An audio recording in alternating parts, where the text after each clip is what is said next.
Hey, what's up, everybody? Welcome to AEW Uncensored. I'm here with Alan, Heyo. one half of the East-West Connect. Soon back, like we've been saying, going to be on the East with me again. So we will be the Beasts from the East at that point. Hopefully that'll be long term, and maybe we can start doing podcasts maybe in the same room in the future sometimes. So Alan won't be around next week. Just a heads up. I'll have some guest hosts with me, some friends of ours. He'll be back the week after, but he'll be in New York. So our time will probably change from 4:05 to 3:05, since he'll be on the same coast as me, and it works out a little better for his schedule here. So we'll probably be starting an hour earlier from now on, while for the foreseeable future while he's here. So, hey Keith, what's up, man? Oh, nice, right next door in PA. What's up, Keith? And real quick, before I get to some promotional shit, I just want to shout out George. He's our first guy. He's the first guy in our Skype chat. First guy who listens to the show. He's out in Australia right now, so he's for real, man. It's 6:02 in the morning, and he's watching right now. So thank you, George, for watching with us. Going along with us here. So as always, like, share, subscribe, hit the bell. You'll get a notification when we're popping up. Hit us on Twitter, AEW Uncensored, one word, one long word there. Email questions, comments, thoughts, whatever, reviews, anything. AEW Uncensored Podcast at gmail.com. Facebook, you could catch us at AEW Uncensored Podcast. We have a page and a group. Punch it in the search bar and you'll find us. Our website pretty much has all this stuff. UncensoredAlliance.com. I should have started with that. And like I said, we got a Skype chat where we're going to be bringing people on the show to give their thoughts about AEW. So feel free to jump on our Skype account. We'll put you in the chat, and you could get on the show from there. Link in the description. We're on all the podcast apps. We're Google Podcasts, iTunes, Stitcher, iHeart Radio. Any podcast app you use, you'll be able to drum us up. So with that out of the way, I just want to say shout out to Kenny as well. We got Kenny in the chat. So we got 2 new guys in the chat this week. That's awesome. Awesome, Kenny, man. So thank you guys for joining us. It's awesome to have people to bounce off with. Hopefully our regular Eddy will hop in. I know Eddy's probably going to be on in place of Alan next week, along with maybe another guy or two that we're friendly with. So pretty much thanks, man. I'm excited, man. We got some new people watching along with us live, which is always fun. It's always fun to bounce off stuff with new people. So. Yep. But yeah, man, East-West Connect, man, still jobbing, but fuck it. Maybe 2 weeks from now when we return as the Beast from the East repackaged, we'll we'll start our winning ways. I was gonna say we might jump up to the mid card. I think once we get rebranded. So let's hope.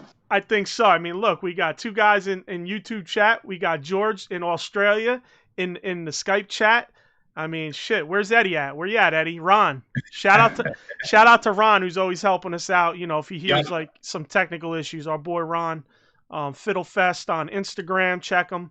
Awesome figure photography and part swapping and whatnot, customs. So shout out to him. But he usually listens, but he doesn't get too much into the chat with us.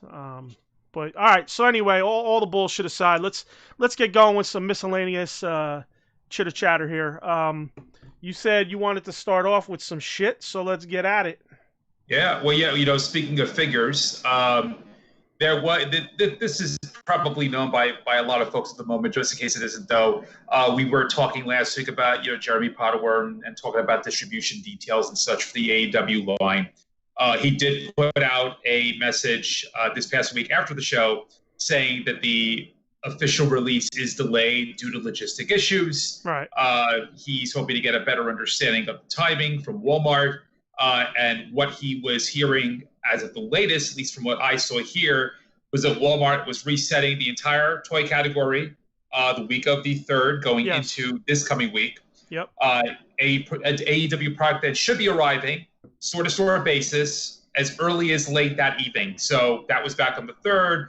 So hopefully people have been finding some stuff. But yeah, it sounds like it's going to be rolling from one week into the next, which it's interesting. It is very unusual, again, for anything that does have like a street date of any sort to be doing that. But yeah, every product is different, and I guess this is how this one's being distributed. Yeah, Texas is a hot spot right now. It's being found by multiple people. I believe Iowa or Idaho, maybe. I can't remember. I should have took a note on it. People were finding them out that way. The East Coast always sucks, man, especially Jersey and New York. It's like if you're literally not there when you're pulling it out, it's over, man. I mean, It's funny. I just caught a YouTube video before we started, and it was a guy looking for AEW figures, and I'm like, okay, I know that Walmart. I go, holy shit. He basically is like in my backyard, and he's looking for the same shit I'm looking for, and I'm like, no wonder what this, and that's the second guy that I randomly found on YouTube that has a YouTube channel who hunts toys that's in my area. I'm like, okay, so that's just randomly finding these guys off of a suggested video. So, it's pretty interesting. It's going to get interesting out here. The good thing is, he is putting out, they are, not him, but the company Jazzwares, they are putting out feature displays, like half pallet displays of AEW and the UFC figures in 50% of the Walmarts in the country. So that's a bonus. I mean, that's just going to give you extra product that's out there versus just the single cases or 2-3 cases that they order or whatever they order. So, I mean, in terms of that, that's kind of looking up. It's not. I'm feeling a little bit better about it, but yeah, it's funny. Okay, so everybody who's been finding the figures has not been able to find Brandi Rhodes. All right, now I shit on this figure. I shit on the fact that she's in Wave 1. So it's no surprise that you would figure that I don't give a shit about that figure. But what did I say before? I'm a completist. So after about 5 posts of people saying they couldn't find Brandi, I finally caved today, and I went on Ringside and I bought Brandi, but by herself. I didn't get the other ones. I bought Brandi, and I showed it to you before the show. I shouldn't have. I should have popped you on the show and surprised you. It's my fault. Some old showbiz shit I should have hit you with, but it's not really. I'm not really showbiz. I'm just doing this for fun. But hey, what's up, Eddie? So I was like, it's ironic that I was shitting on the figure, but here I am. I went and bought it because I'm like, you know what? If people ain't finding it in store, I gotta at least get it. Because I am a completist, and who knows? If I don't find the rest of them, I might just sell the Brandi. Yeah, put Brandi in AEW developmental for sure. Yeah, exactly. The figure probably wrestles better than her. So yeah, it's funny because I had asked Jeremy Padower on Twitter using our podcast account. I had asked him about the Brandi, like, what's the word on it, because nobody's finding it. And listen, he doesn't get a ton of traffic on his posts, so I know he's got to see my shit, but I don't know, man. He didn't respond, so I'm wondering, if he's ever gonna respond to that or whatnot. So, hopefully he didn't catch wind of us shitting on him. Like I said, we're not that big of a podcast that we matter in the grand scheme, but yeah. I have been pretty harsh on the figures. It's so. But I did see a guy say the same thing about the skin tone. Apparently, Padower had mentioned that that's going to be fixed in the future. As far as figures, did you have anything else? Because I have another thing about the figures. No, go right ahead. Okay. So we'll end the figures talk after this, but Tony Khan was on the Major Wrestling Figure podcast with Myers and Cardona, and I wasn't sure if they scanned or if they were 3D modeled by an artist. Um, Tony Khan said they got scanned. So Wow. yeah. So I should have went back. I don't remember who brought the equipment. I guess Jazzwares maybe, but I mean, what are they using? Are they using the original 3D scanning technology for these fucking things or what? Because the more I see the head scans on videos, the more I'm like baffled by why they would put this out, Yeah, if that's scanning that they're using and not 3D modeling, I can't figure that out because I would have thought for sure they're using 3D modeling, considering what kind of lack of detail you're looking at. And not just lack of detail, I mean, some of the faces just outright do not at all look like Right. The wrestlers. So that is very interesting. I am wondering what kind of technology they're using. Right. If that's their method, that's odd. Listen, I'll be honest. It could be the plastic, the color of the plastic, the that doesn't allow the features to be shown. Because I'll be honest, I've seen guys who repaint, like say Marvel Legend heads, and the Marvel Legend head looks like shit, and it doesn't even look like the character. But then they add that texture to it, and it kind of like you're like, holy shit, it looks exactly like the person, the actor or actress or whatever, or the art of the particular character. So you never know. It could be that, but also you gotta think like the WWE Mattel line has a lot of figures, and they're able to get the likeness down pretty damn good on most of them. So Yeah. again, maybe it's the plastic. Maybe the plastic's kind of making it look like just a blob of a face. I mean, to me, that's what some of them look like. It looks like Cody looks like he's on 20 Xanax. I don't know if you've seen that figure, but Yeah. I mean, it could be. I don't know. I'm more gravitating to it's the technology of what they're using for the scanning because I think that even if you're talking about a different type of plastic from what Mattel or Hasbro might be using, I don't know if that necessarily correlates with the legitimacy of the scan. It's hard to say. I guess at the end of the day, it's hard to say. But whatever the case is, I do hope that they are taking this kind of feedback into account for when they do continue with this line because it's really just, and it's not just part of what makes it so difficult is that it's not like they're in a vacuum by themselves putting out wrestling figures. They are competing with Mattel, even though it's two different lines, and so people are able to see the difference in quality, and they're going to have to step up, I think, in order to be taken seriously with Mattel in the same sentence. Yeah, and I think they'll fix these issues, and I've shit on it enough, so I really don't want to get too crazy. And again, I guess shitting on it and critiquing it and doing it in a way that I'm doing it. I mean, critiquing it the way I do, I guess, is shitting on it. But I mean, it's just reality, man. Like I'm just gonna tell it like it is. I don't want. It's like if you want something better, you got to let them know what's wrong. Maybe the delivery ain't there, but hey, we're trying to be entertaining as well. So take that into consideration. So all right, enough with the toys. We've been hitting that pretty hard the last 3 weeks at the beginning, and who knows, man? I mean, I'm not saying we can't talk toys because they are AEW figures, but let's get back to a regularly scheduled program here.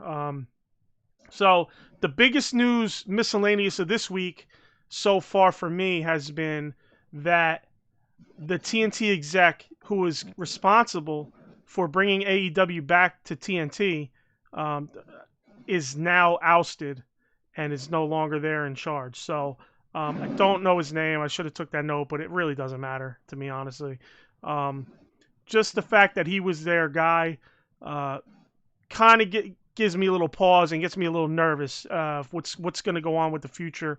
Hopefully it doesn't affect anything. And I got to be honest, I mean, who knows? Even when the TNT deal is up, I could see Fox or ESPN or USA deciding, yeah, we'll take you, man. WWE, they have a deal, but you never know what these stations want to do in terms of wrestling. Maybe they'll go, well, let's go in a different direction, Yeah. So worst case, I think AEW just scoots to a different station. And, honestly, it would suck because I prefer them on TNT. You can be seen everywhere. I don't think that it would be an Impact type of deal where you're bouncing all over the place and nobody can find you. I think they would actually land somewhere pretty solid. Finally, Yeah. they were back up near 1 million almost. They were 100,000 away from 1 million viewers this week, which surprised the shit out of me, honestly. Shocked me, but not because Kevin Riley. Okay, Keith, thanks. Yeah, Kevin Riley was the exec in TNT. So who knows? We'll see what happens. I really don't think anything bad's gonna happen. I just think AEW is just gonna continue to grow, and I was just shocked a little bit about the ratings this week because the ratings have been pretty low overall since the pandemic started. So Yeah. So it was good to see them pre-pandemic numbers coming back. So you got anything else miscellaneous? I got one more thing if you don't. Yeah, so this is pretty funny. I'm not sure how many people were catching this or learning about this, but so back in the day, for those who remember from WWE, they had a faction called Right to Censor. Okay. And this is back in the day where they would display their domain names on screen. So you would have like Ivory from Right to Censor. You would see it's World War Zone. Here's Ivory from righttocensor.com. And they would just keep promoting their domains. And funny enough, someone had pointed out that if you now go to righttocensor.com, you actually get AEW's official page, which is really interesting. That's awesome.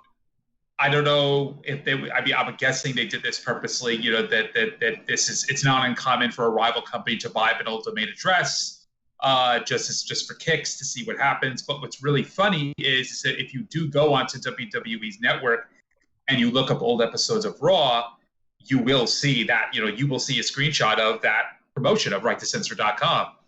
And so without even knowing it, and I wonder now if they are going to figure this out and they're going to edit every episode that has this website, they are promoting AEW without even knowing it. So I thought that was really funny.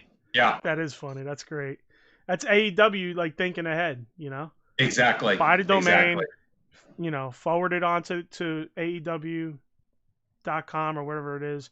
I should know their website. I think I don't know. I've been on it once. It's righttocensor.com. Yeah, that's right. It's righttocensor.com.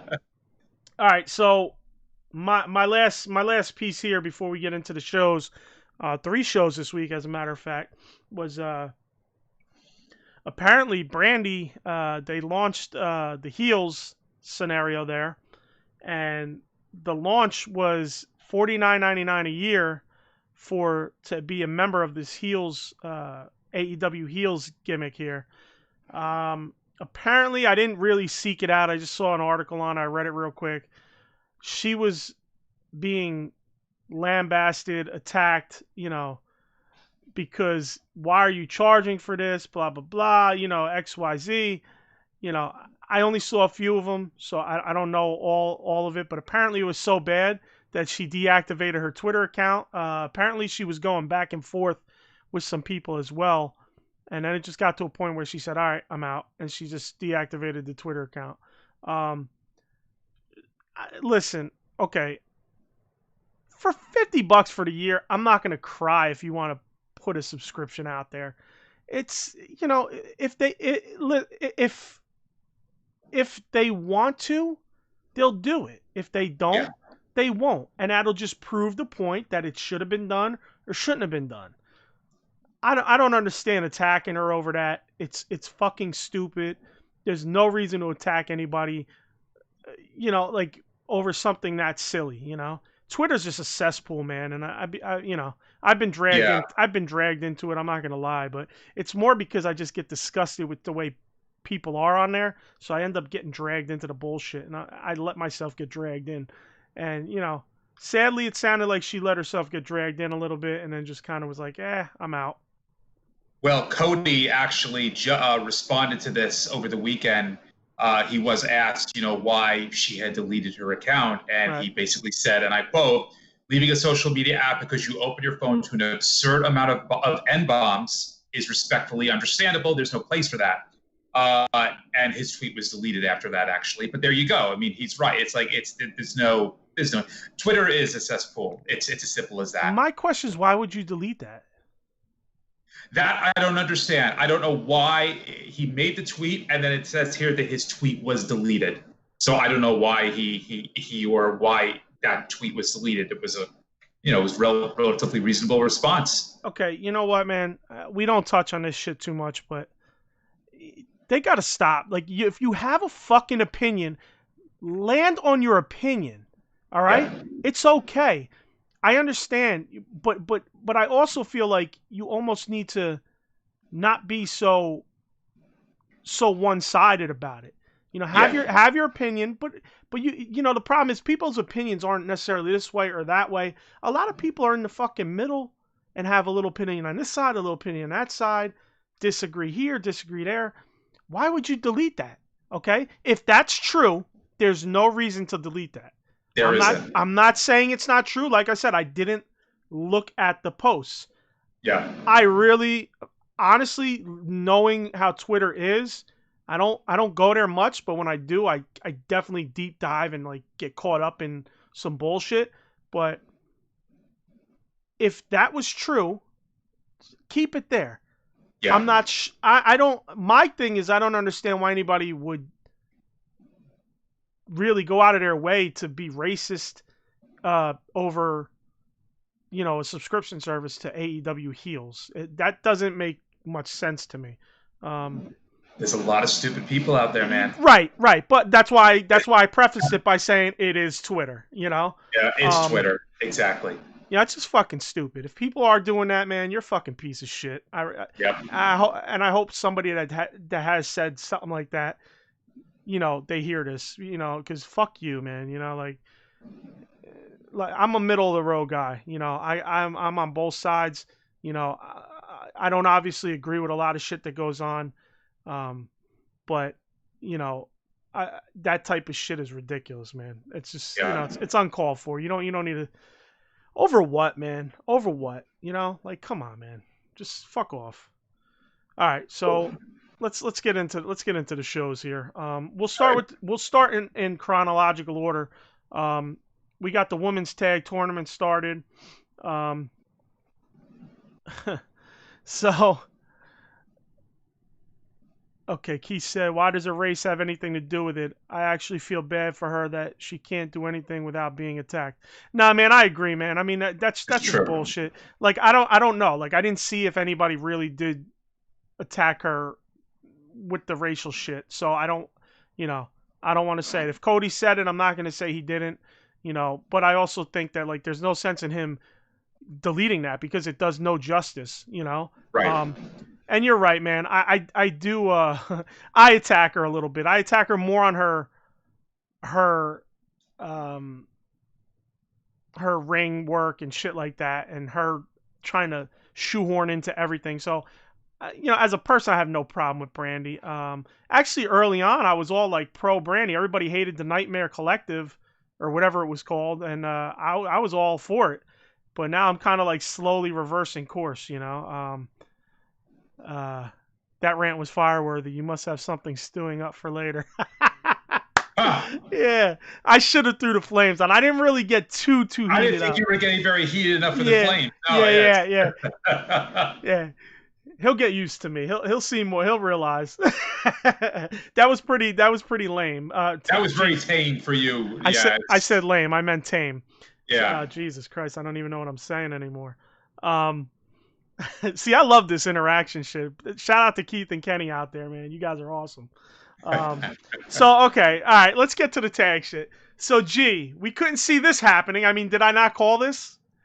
The Nightmare Sisters are a tag team. They draw the same fucking shit. What was the point? Exactly. And that's what it's like. What was the point? I mean, at least they did something creative with it. They had Allie, you know, sneak in and look and see what she was thinking. I mean, bro, did she really sneak in? I mean, come on. It was like fucking blatant right there, you know? It was, and you're on camera, and it's like nobody's watching this, you know? Whatever, man. I called it, though. I said that shit, I think, last week. I was like, yeah, come on, man. It's fucking dumb. That Well, was if you remember, I was incorrect. I had assumed that they were kind of exempt from that no matter what, they are a team. They were the ones who asked for this tournament. So yeah. I thought that they were exempt and that they were automatically a team, but everybody else had to pull colors. So either way, they could have gone with that. It might have been even less silly if they had gone with that, but what are you going to do? Yeah. Shout out to George, man, out in Australia. Shout out to him again. He's now in the YouTube chat. It's a little more It's a little more heated up in the YouTube chat because he's our only one in the Skype chat right now. He's our first Skype chat member, so shout out to him. And he's doing it, man. It's 6:30 a.m. over there. He's on his way to work or getting ready for work, and he's still fucking trooping with us. So shout out to him. Absolutely. I don't want to butcher your last name, brother. That's a very long Greek-looking last name. I believe you. That looks Greek to me. No pun intended. Yeah, right. So, also about this tournament, the whole, like, my thing is, like, why are we getting the selections just before matches start and shit? Why haven't these selections all been made? They've all been put out. I don't get it. It doesn't make sense to me. And the selection process has been very awkward so far from all the ones that we've seen.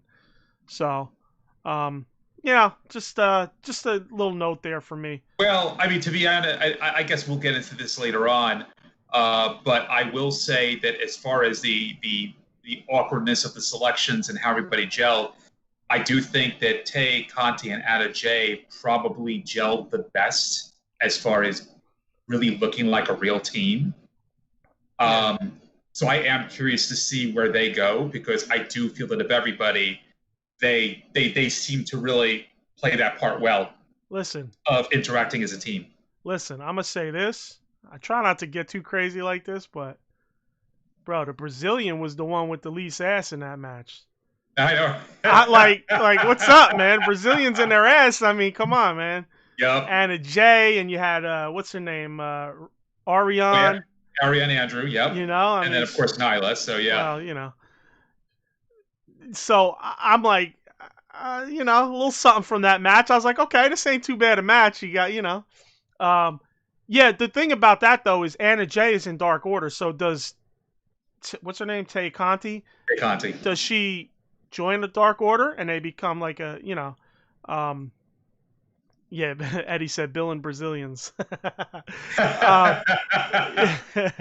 So, well, it is odd because also at the end, and again, I know we're jumping ahead, but it's fine. I don't think we have to be in a linear order with this necessarily. But at the very end of the match, if you caught it, Nyla attacks Ariane, she leaves, and then Tay came back in and hugged Ariane. So she was definitely not playing the part of a heel. Right. So, it did feel to me like I don't know what they're really doing with this whole tournament thing in terms of storyline and such. Yeah. George just said in the chat too. He said I feel like they could be something together, but even though Anna Jay is in Dark Order, so yeah, maybe it could just be in separate worlds and still combine, or maybe Tay decides she joins Dark Order, and like you said, they had a good chemistry. They did at the end, like they were kind of back and forth with each other, like in a positive way. Ariane or whatever, Ariane, I believe, Ariane. Ariane. Oh, I always just call her what's her name? Ariane. Cameron. I always call her Cameron because she was Cameron the Funkadactyl. So apparently she was on some podcast and said that she was one and done. I was going to bring that up too, and we'll bring that up with Bischoff as well, actually, because that is going to come up later too. But yeah, there's a lot of this one and done thing going on now with AEW, which is interesting. It's like I don't know about that with getting traction and such, but yeah, she did say that she was one and done, and I was a little surprised by that. But yeah, Keith said he was disappointed in Ariane Andrews' debut. She could have done more without Nyla. Yeah, it would have been nice to see her in singles. I didn't think she did too bad. Let me see my notes here. I did have a couple notes. I know we jumped ahead to that match, so and that's fine. Yeah, we could go back and forth. It's funny because she did that 3-pin thing 3 times in a row or twice in a row, and she was telling the ref 1, 2, 3, ref 1, 2, 3 or whatever.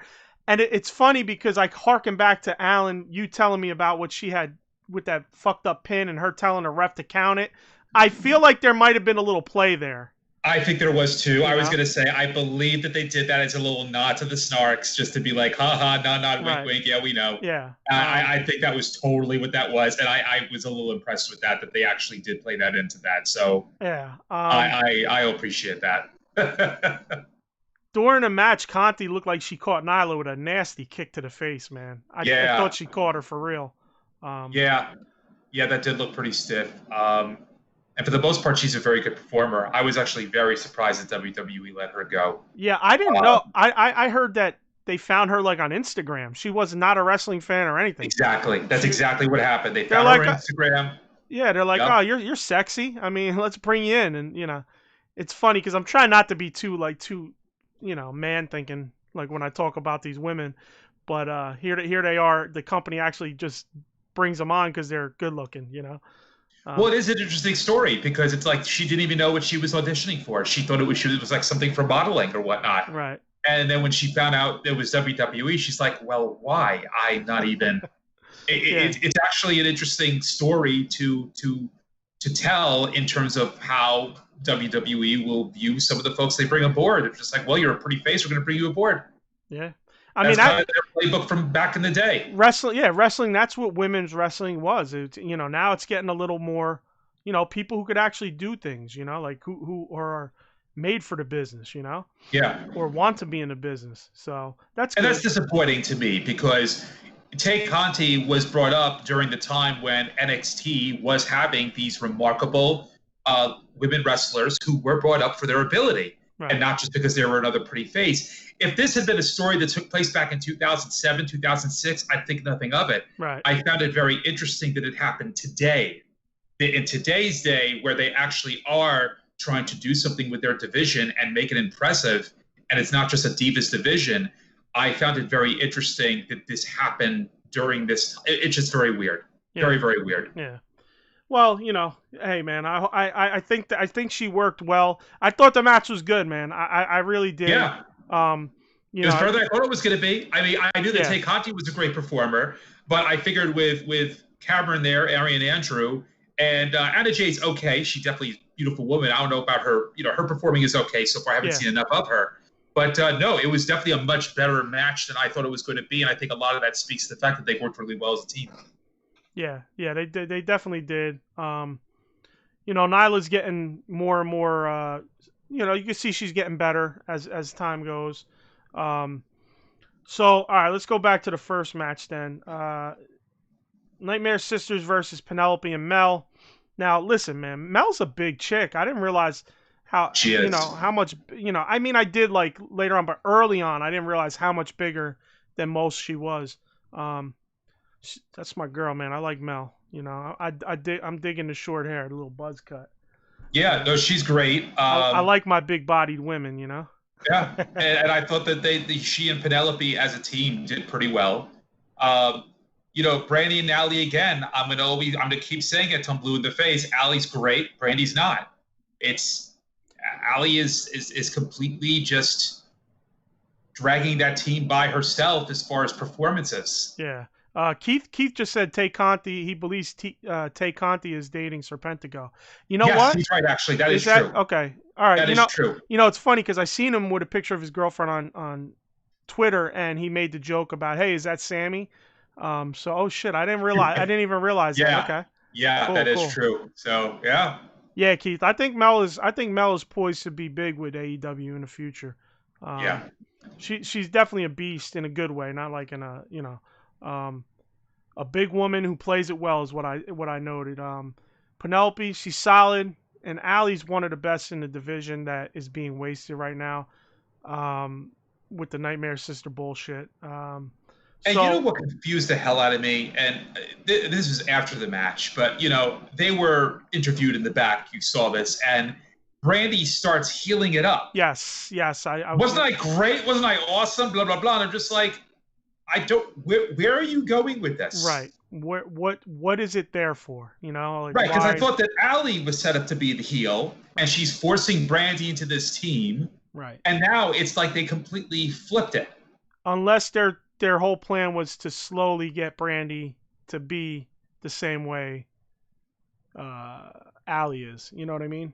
Maybe. That could have been the way. But, I mean, again, this is why I've kind of started to just shit on it. What Brandy's doing is just, it's a constant fucking, throw it at the wall and nothing's sticking, man. It's a wall walker. Yeah. Remember the wall walkies from Yep. the cereal boxes back in the day? That's right. The octopus wall walkies. Yeah, that's what they Yep. are, bro. Like they're throwing the little rubber octopus at the wall and seeing where it sticks or if it's not going to stick. So it's starting to get a little long in the tooth. I'm almost to the point where it's just like, please, Brandy, stay in the back. Do all that shit. Do the shit that needs to be done in the back. Well, this is going to be, this entire tournament is obvious. The Nightmare Sisters are going to win the tournament.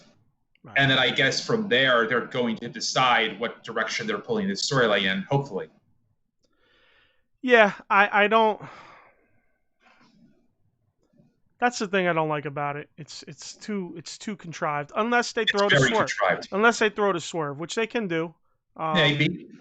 I got to be honest. I mean, surprisingly okay with the two matches. I thought they would be clusterfucks, and Brandy was a little awkward. She always is. I mean, other than that, I thought the match was good. She had a few good spots, but she is the most awkward out of all of them. But I thought the two matches were pretty damn good. And then, like you said, my final note was Brandy pivoting yet again. It's just confusing. It's so confusing. I mean, what they could end up doing is, maybe you're right. Maybe this is swerve at the end. They're involved in the finals, and perhaps they lose because of Brandy. Maybe Brandy does something wrong, and then you've got that reversal where maybe Brandy is going to heal it up, and Allie's going to be a face. Yeah. And then hopefully they'll just take her and let her go on a singles run.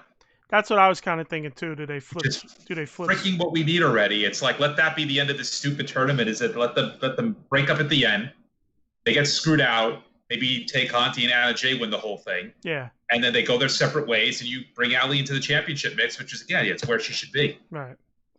Yeah, we'll see. I did miss something. Apparently, Ariane, whatever her fucking name is at this point, I'm just gonna call her Andrews.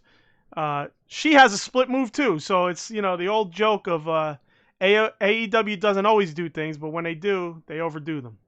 Well, that's her. She had that move in WWE. Right, but you fucking blew my punchline, bro. You blew my punchline. Oh, sorry, man. God damn it! I need a new co-host. Any of you guys out there? You'll have one next week. Yes, that's true.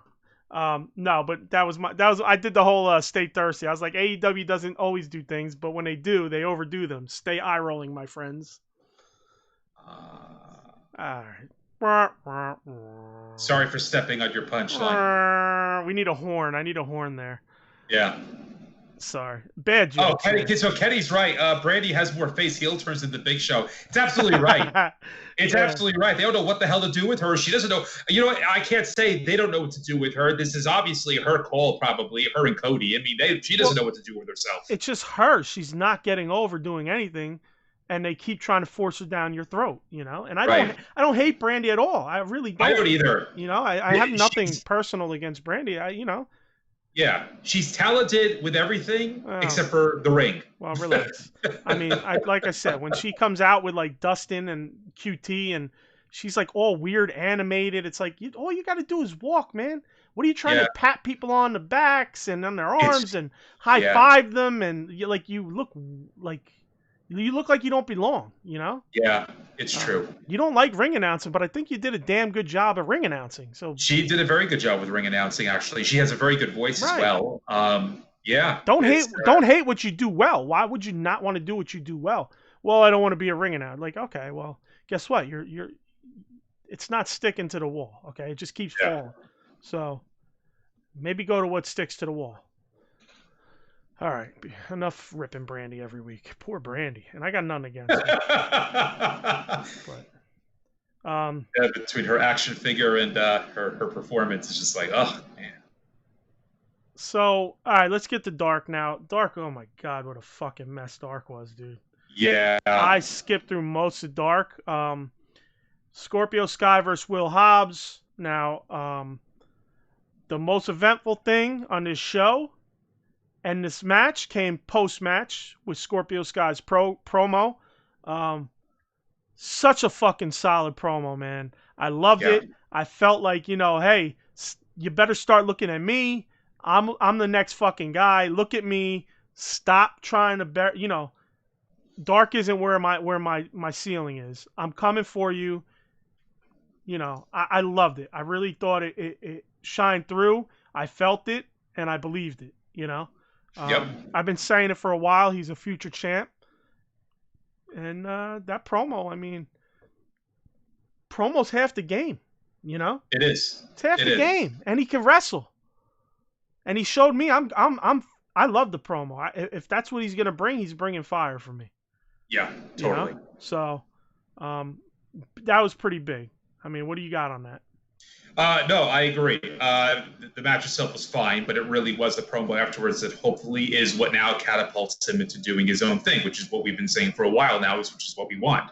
Right. So, yeah. The other thing is, I feel like I might be wrong. I don't think I am, though, because they were piping in fake crowd noise. They were. Right? Okay. I wasn't just losing my mind. No, they were. You're doing so fine without it. You've been doing great without the fake crowd noise. Why all of a sudden are you doing fake crowd noise? I think they're looking at baseball now or these other sports that might be doing it, and they're like, oh, well, no, we could do it. No, you're the trendsetter. I think the other sports doing it is fucking stupid. It's awful. I can't even. I don't know if I don't want to get off track, but for the first time since 1981, right? Maybe 1980, I am not watching a lick of baseball. Yeah, I haven't watched it. I have numerous reasons for that, many of which I don't want to get into here. Right. But one of the big reasons is that I do find it very depressing, this fake crowd noise and the fake cardboard fans. Yeah, it's crazy. It looks and sounds awful. I'm essentially just boycotting the entire season because it's too depressing. Yeah. Yeah, it is. It's ridiculous. So that's a streak. That's quite the streak that I had. Yeah.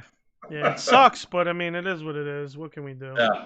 All right, so one of my favorite parts of AEW Dark is Avalon and Cutler. Yep. The litigation, right? Is that their name? What's their name? I forget. It's not the litigation. I made that up. It's the something. The initiative. That's it. Oh, Again, there's so many this, that. I can't keep track of them all. It's. Yeah, real quick. George says, I feel like SCU needs to split and build Sky to be a main event type person. He has everything you want in a main event guy. Yeah, brother. He said he's going solo, and I want to say about 4 weeks ago, maybe by now. I think it was around that. Yeah, exactly. So they're on that plan. So that's kind of why you got that promo this week on Dark. So yeah it's definitely the where they're going. All right, so let me get back to this. So the initiative or whatever the fuck they're called, that's my team, man. That's my favorite job team ever. They're smooth, they wrestle well, they're fucking awesome.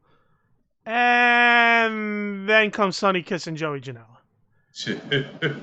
And I don't totally hate Janela. I don't totally love Janela. So far, I haven't seen too much of Janela that's super awful. But my fucking God, was this match awful. He looked like shit. Sonny Kiss looked like she was a fucking cartoon character when they spin their feet. When they spin their feet and go nowhere and then they hit down and then they go? Yep. Everything he did, sorry. That's a fucking, I always say he, and somehow, you know why? Because there was a post about him and they said she, and it fucking put that in my head. He doesn't care about that pronoun shit anyway, though. So, no, he doesn't. But right. I personally, it's a he. So, he just looks like he's running in quicksand, and then he gets going, and then a lot of times he's sitting there and he's gonna take like a hurricanrana, and he puts his hands out. Instead of just going into it, he puts his hands out to make the catch and go with it. So the worst I've seen him look. You know, I've always felt Sonny Kiss is a little bit away from being a polished wrestler. Like, not the biggest fan, not really a hater. Couple moves, I'm just like, you know, like just don't do them. But I always felt like he was right there with the polished wrestler. You know, being not super polished, but you know, close to the border of like when you're just coming out of being really green and getting into your own. But god damn, this match, it was a fucking clusterfuck. He looked awful. Janella looked awful. Janella, they had this spot where they had Brandon Cutler and Avalon down on all fours, and Janella was going to jump off the rope, run across their back, and jump and tag Sonny Kiss. Yo, he slipped on the second person's back and face planted and landed like 4 feet short of where he was supposed to go. It was a mess. Even Cutler and Avalon couldn't fucking rescue this match, and they're smooth. God damn it, I forgot my fucking flames. This is what happens when you're trying to do fucking too much. I was going to say, this was a good point to have flames. God damn it. There you go. We need like a producer. We need like a legit producer. We do. I can't get in rage and do the flames at the same time because I'm not thinking about it. That's the idea. We were supposed to have a producer to know to do these things. So one day we'll see. One day when we're big time. Yeah, Kenny Waters says, I understand the pre-AEW hype of Joey Janela. He's been very disappointing from not watching him in the Indies. I agree. And you know what? I'm sorry. I don't think that Sonny Kiss is close to being polished. I don't think he is ready for prime time. Maybe I just thought maybe I wasn't focused enough on his matches. You know what I'm saying? Maybe. But yeah, I support Sonny Kiss. I'm not one of these people who are anti Sonny Kiss. I agree. I support him for what he wants to do. I support him for his career. I hope he really does well, and I hope he makes it big time. But right now, sadly, we have to put this preface. You know, but it's like I support Sonny Kiss. I hope Sonny Kiss succeeds. I got zero issue with Sonny Kiss, and you know I'm gonna critique Sonny Kiss for what Sonny Kiss does in the fucking ring. You know what I mean?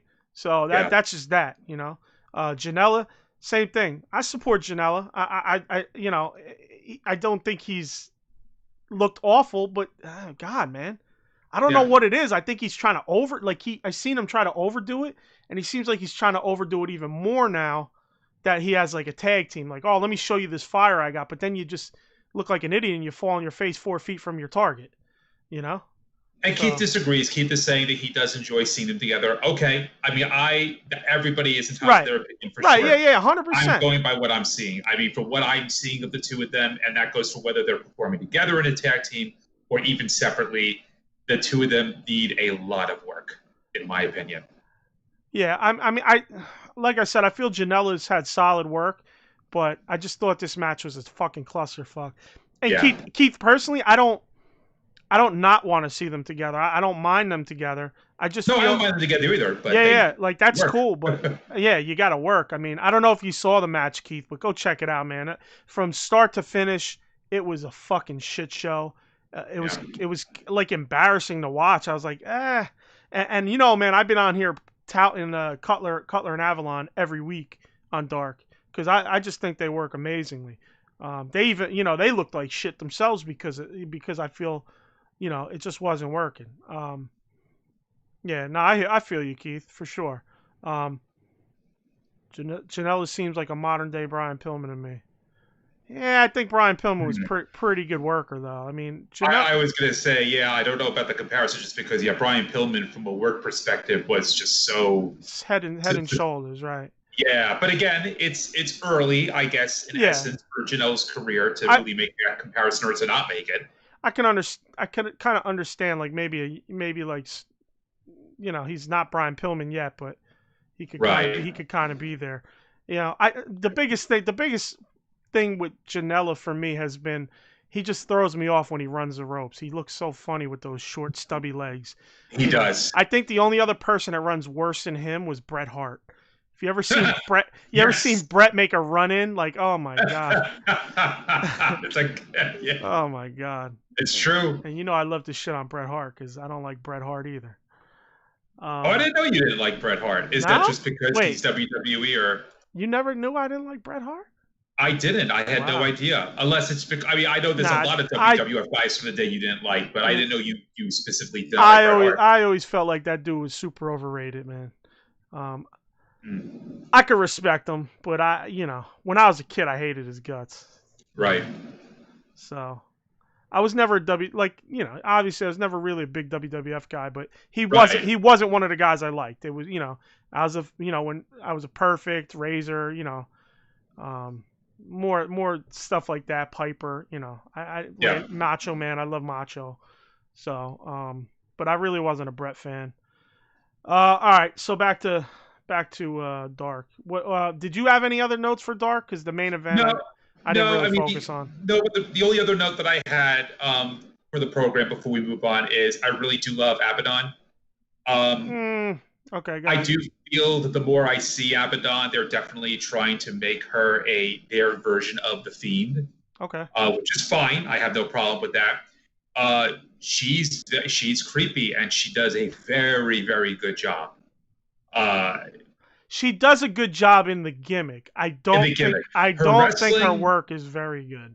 I was about to say her wrestling still needs work. And the other girl wasn't that good either. Yeah, but her gimmick is great, and she is creepy as fuck. All right, this is gonna be a bad joke, but Eddie just said it. I need another boom boom. Eddie just said Bill likes Goldberg. He knows I don't. Obviously he's taking that dig at me. But it's like, hey, in the Goldberg Bret Hart feud with the him ending Bret Hart's career, who do I root for in that case? I find it funny, just as a quick aside, that that Mattel decides to put out the 2-pack of Bret Hart and Goldberg. I'm like, I wonder what Bret thinks of that. Yeah, he probably is like, oh, I gave you the rights to this shit. Right, exactly. He's like, I want you to pull my rights. I don't want you to make any more toys of me. and honestly, go check out Fiddlefest on Instagram. Shout out to my boy Ron, who we were talking about earlier. That's me and Alan's boy there. Fiddlefest on Instagram. Check out his Bret custom of that incident. It's great. It's shits on the fucking Mattel version. It's fucking accurate. Bret wasn't in fucking Bret was in street gear, motherfucker, not fucking attire. Go check. Exactly. It is disappointing that they just pull a 2-pack or just like, let's just take the two figures in their random gear and just put them together. They could have made it more. Yeah, it's a shame. Shout out to Ron, a.k.a. Fiddlefest on Instagram. Yeah, absolutely. But no, that was a bad joke because he did lose his career off of that. But Joe, I honestly would have preferred Bret not get injured. Oh, I agree. It is a shame. I especially feel terrible for him because, he left. He went to WCW. He could have had a longer career there. Yeah. And it is a shame he got cut short like that. Yeah. I mean, Goldberg is... And Goldberg is always a fucking scrub. A green fucking scrub who couldn't work a fucking lick. And I just fucking... I couldn't stand the motherfucker. You know me. I'm a WCW guy. Anyway, back to fucking AEW. Enough of this. I almost got to throw the flames on again, but I have to end that rant quick. But that's all I had for Dark. Yeah, okay. I just didn't want to bring up Abaddon. But yeah, I hope her work does improve in the ring. But from a gimmick perspective, very impressive and creepy. And she's in the gimmick, bro. I mean, she's in the gimmick. Yeah, so. She is living that gimmick. And even more so than Bray Wyatt's doing with the Fiend. It's really impressive. So, all right. So on to Dynamite. All right. Oh, you know what? Before we get started with Dynamite, we probably should have brought this up earlier, but I guess it is a good way to segue into Dynamite. So, for those who don't know, there is a programming alert from TNT for the week of August 17th. I don't know how we missed this. We talked about it right before the show. I kind of realized, I was like, you know what? Let's slip it in before the actual talking of Dynamite, because it does make sense. So they're really doing something similar like what WWE would do whenever they had the Westminster Dog Show or they had playoffs or whatever. They are making some shifts in their schedule due to the NBA schedule. Right. And so the way it's going to work is the Wednesday, August 19th episode is going to actually air on Saturday, the 22nd. They're going head-to-head with TakeOver, right?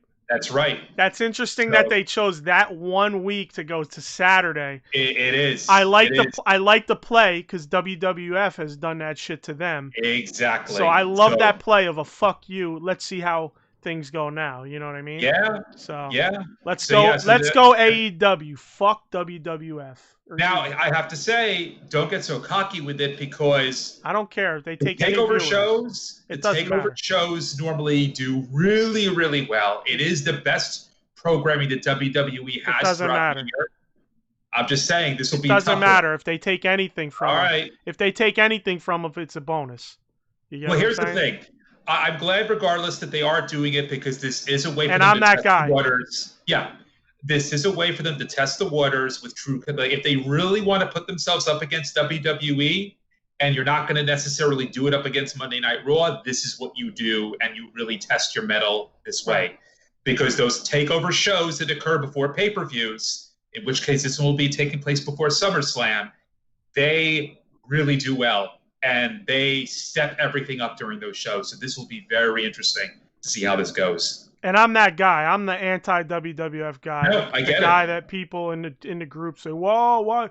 You should love all wrestling." Nah, man, I don't love all wrestling. I stopped watching wrestling when WCW went away, and I'm back now for AEW. So you know what though? You won't catch much good WWF shit from me, honestly. I have to say though, as an aside, before we continue with this, and I will say this is somebody who I really don't follow the product anymore. I follow the product mostly through listening to other shows and such because I also don't like the current programming. Right. NXT is done very differently from plain WWE.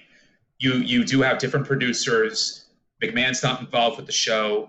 It really is superior to the normal Raw and SmackDown programming, and it's why they excel. Of course, and I'm sure, and you know, there's a lot of talent there for sure. But you know, it's not saying, you know, I'm also not that guy that's like, why does AEW have to sign all these WWF guys? Like, bro, shut the fuck up, man. Like, you're talking like the company owns all the top talent in the world.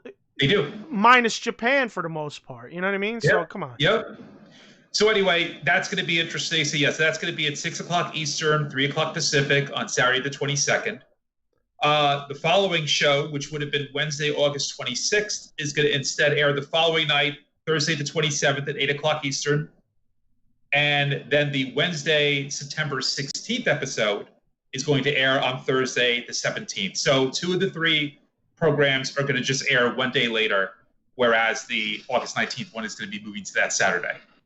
Okay. So it's good to know. Programming alert. Programming alert. Programming alert. There you go. So, yeah. But yeah, I'm expecting that August 22nd show to be stacked. They are going to have to stack the shit out of that show if they want to go up against TakeOver. It is going to have to be a pay-per-view style show, period. I'm sure they will. I'm not worried. They are going to have to. I'm not worried about it. Yeah, so I'm looking forward to that episode. I think that specific episode is going to be pay-per-view worthy, and we'll see. We'll be looking forward to it. See, even Keith agrees with us. He hopes AEW completely destroys TakeOver. I mean, I got to tell you, man, it's like Oh my God, we got a WWE apologist on here, everybody. No, I'm not being an apologist. I'm being a realist. Listen, is anybody there? Hey, we got a WWE apologist on all right, let me say something, all right?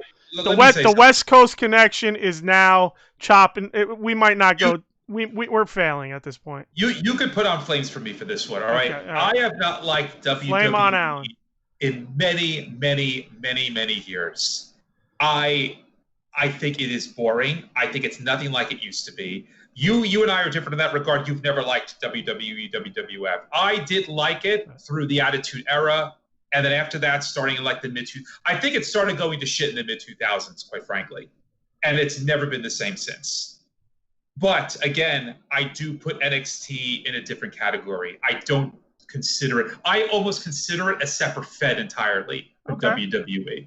That's my thinking of it. I think that NXT is I can't great. separate the two, even though I understand. I get it. I understand. And I understand. And there are always great talent there. There's people I like. You know, I was getting into what's his name, Roderick Strong when he was in ROH. I watched a little bit of ROH while he hit fucking what's his name? Oh my, Black Machismo was dual champ there. So I watched a little bit of that. You know, that was kind of right when I started kind of jumping in on different shows here and there. So, I like guys in NXT for sure. Yeah, but anyway, yeah. So we'll see. And then Keith made a very good point. All Out is going to be September 5th. That's not that far away. So it's like, oh, what are they going to do? Are they going to? They're not going to be able to blow their wad, that's for sure, on that show. They're going to have to find a way to have two quality shows close together. Right. If that's their plan. And yeah, they're not going to have made this decision to air against TakeOver unless they're going in all the way thinking we are going to just blow them out of the water. We're going to put the best talent on screen. We're going to have a lot of culmination of storylines, and then they have to do it again for All Out. So it will be interesting to see what they do there. I almost, believe it or not, I'm almost thinking that All Out is going to be the less superior show, that they're going to try to do more with the program against NXT. The night before, right? That's what I'm thinking, is that because that's their true competition. With All Out, it's going to be past SummerSlam, so they're not really competing against anything. So we'll see. Yeah, Jay Lethal. There you go, Eddie. Thank you. I couldn't. The best Ric Flair who isn't Ric Flair. I fucking love Jay Lethal, bro. I just couldn't. His name was not coming to me. Yeah. I like everything I've seen. I don't. Like I said, I watched a little bit of his ROH, and I had seen clips over the last 2 decades of him doing Flair and Macho, and I was like, I really like. Doing Flair and Macho is uncanny. I was like, I like this kid, man. I really wish he would come to AEW, man. Yeah, he's a star. He's a star that's not on the star stage, man. For anybody who hasn't, look it up on YouTube. Look up the Ric Flair, Jay Lethal going back and forth. They had a number of segments, but there was one particular segment where if you've never seen it before, and if you have your eyes closed during the segment, you will not be able to tell who is Ric Flair and who is Jay Lethal. Not just with the wooing, but with just everything else that Lethal was saying. Yeah, Lethal sounded like Flair, just with no flaw whatsoever. Yeah, it was great. It was insane. And Flair has gone on record to say that he's never heard anything like that before. They really became good friends. They did have a great thing where they were showing Flair at a table at a convention many years later, and Jay Lethal came up to him to say hello, and Flair was just so happy to see him. I think he was really honored by Lethal's interpretation of his. Yeah. It's unmatched. So yeah, it was great. all right. Let's finally get to the hold this ride longest line, baby. Woo! Yeah, there you go, man. That's right, Kenny. There you go. All right, so let's get to the match. So last week we shit on that 10-man tag. So then we come into a 12-man tag. FTR and the Elite versus Dark Order. Before we get into the match, the one thing I don't like is that Tony Schiavone mentioned the goofy segment that Omega and Colt Cabana do on Being the Elite. Yeah. There should be no crossover there. I agree wholeheartedly. Because Being the Elite is meant to be goof. It's meant to be tongue-in-cheek. It's meant to be as over-the-top as possible. And Kenny Omega needs to be more serious and more, just in my opinion, he can't be that guy that's on Being the Elite. Be that guy that you want to be on Being in that terms on Being the Elite. So I was a little upset that Tony kind of mentioned that, because that segment is so goofy and stupid. I laugh at it and I get a kick out of it, but it just because I know it's over the top. It shouldn't have been mentioned in conjunction with these guys. It would be akin to Brandy bringing up her cooking show and her guests during a Nightmare Sisters segment. It's like, no, that's not supposed to be a real thing as part of continuity, Right. Well. Think about it. But that's less goofy, and that's a more show-based thing. So I can understand that. But it's still very much separated. I mean, Orange Cassidy appeared on that program and actually spoke. Yeah. And yet here they're saying right. for the first time. So it does exist in its own little pocket reality. No, you're right. And then if she's a heel, how can she be a exactly gracious host? Blah blah blah.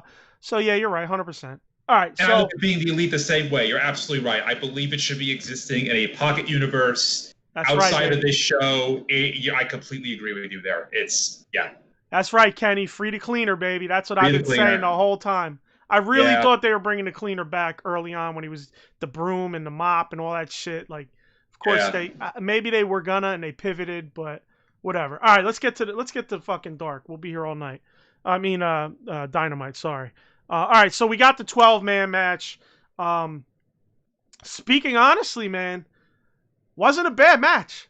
It wasn't bad. As many people that were in there, it was a solid match. It wasn't like my favorite match, but it was clean enough. It wasn't like the match last week where it was a fucking mess. There was a few spots here and there that were a little much or a little missed.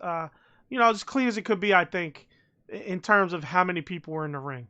Yeah, totally. That's it? That's all you have to say? Yeah, totally? Oh, no, sorry. I didn't want to interrupt you. I thought you were going to still move on. No, brother, I gotta pass it to you sometime, man. I apologize. And I should apologize to the chat and to anybody watching. I'm going to pull apart the full fourth wall a little bit here.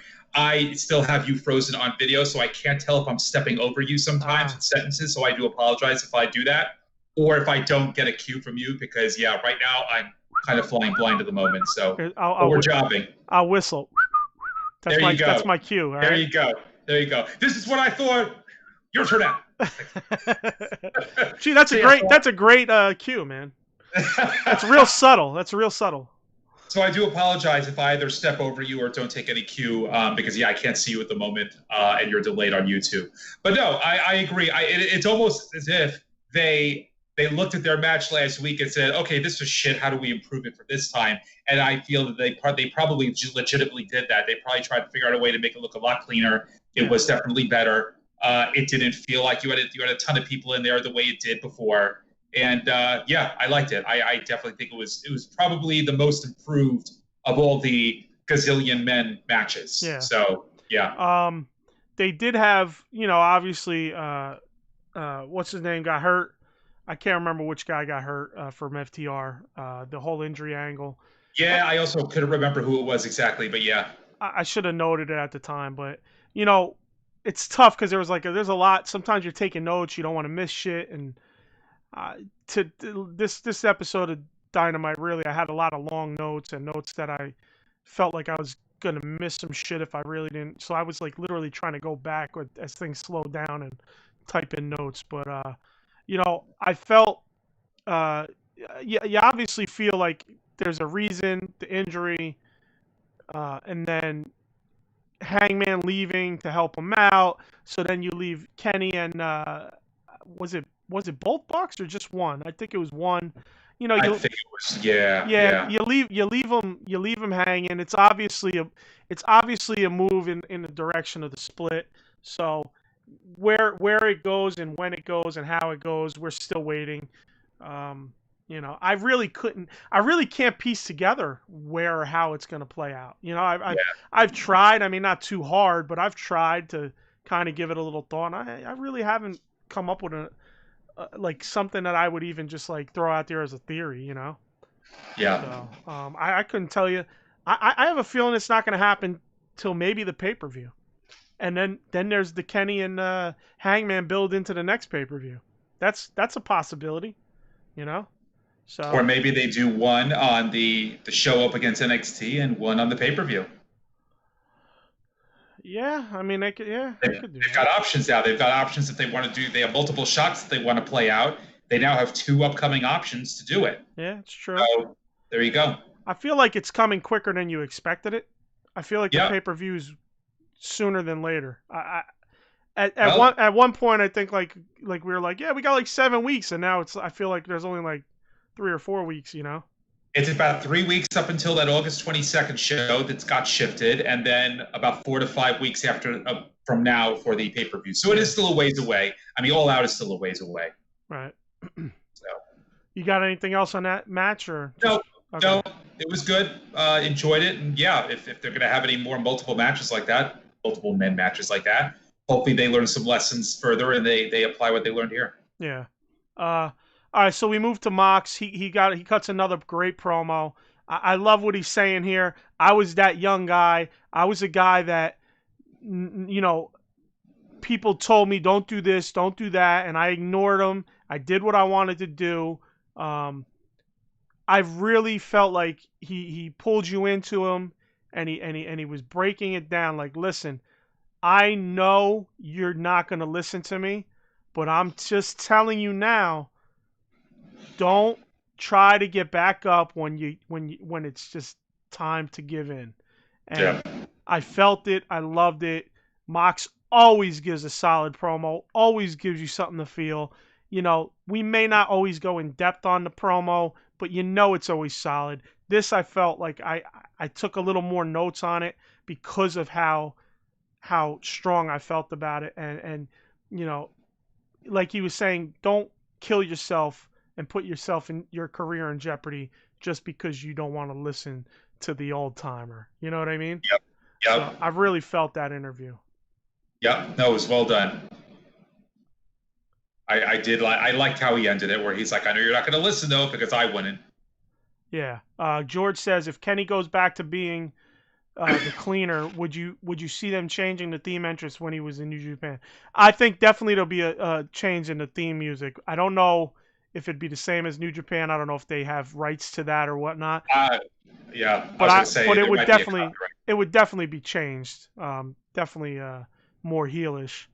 And we got Keith says Mox does constantly great promos. I think he's truly shining in AEW. I 100% agree. I think people are kind of shitting on his title reign, but they're not.